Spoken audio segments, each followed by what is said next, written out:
জিনা কাকে বলে? কোন কাজগুলো জিনা?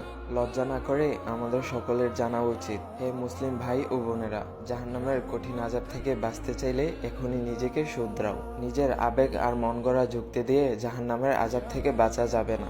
জিনা কি? শুধুই অবৈধভাবে মেলামেশা করাকে জিনা বলা হয় না। জিনা বহু প্রকারে বিভক্ত।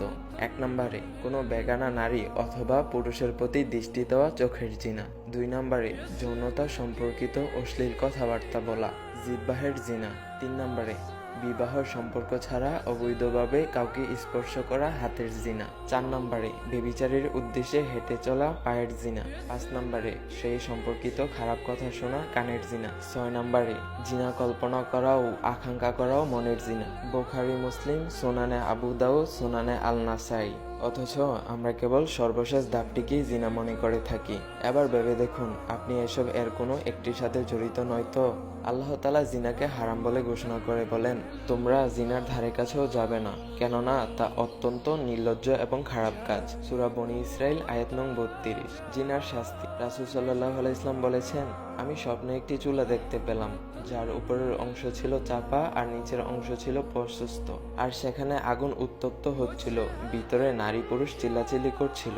আগুনের শিখা উপরে আসলে তারা উপরে উঠছে, আবার আগুনের শিখা নিচে নামলে তারাও নিচে যাচ্ছিল। সর্বদা তাদের এই অবস্থা চলছিল। আমি জিবরিল আলাইহিস সালামকে জিজ্ঞাসা করলাম, এরা কারা? জিবরিল আলাইহিস সালাম বললেন, তারা হলো অবৈধ যৌনাচারকারী নারী ও পুরুষ।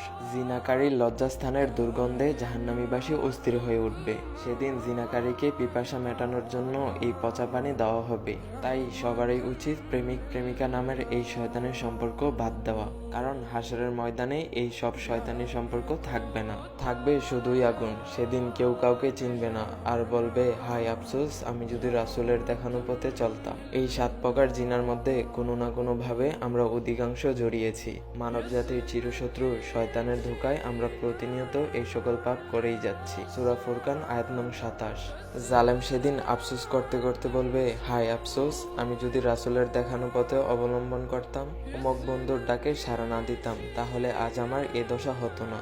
যদি কেউ না জেনে এই অপরাধ করে থাকে এবং খাস দিলে আল্লাহর কাছে তওবা করে, তবে আল্লাহ পাক তাকে ক্ষমা করে দিবেন ইনশাআল্লাহ। সূরা ফুরকান আয়াত নং 68 থেকে 70। ইসলামের স্বার্থে সবাইকে শেয়ার করে জানার সুযোগ করে দিন। তো গাইস, তোমরা যারা আমার সাথে কথা বলতে চাও, তোমরা আমার টেলিগ্রাম গ্রুপে জয়েন হয়ে যাও। আমার টেলিগ্রাম গ্রুপের লিংক আমার টিকটকের বায়োর মধ্যে দেওয়া আছে। ওই লিংকে ক্লিক করে গ্রুপে অ্যাড হয়ে যাও, তাহলে সবাই আমার সাথে কথা বলতে পারবা। তো গাইস, সবাই ভালো থাকবেন। আল্লাহ হাফেজ গাইস, টাটা।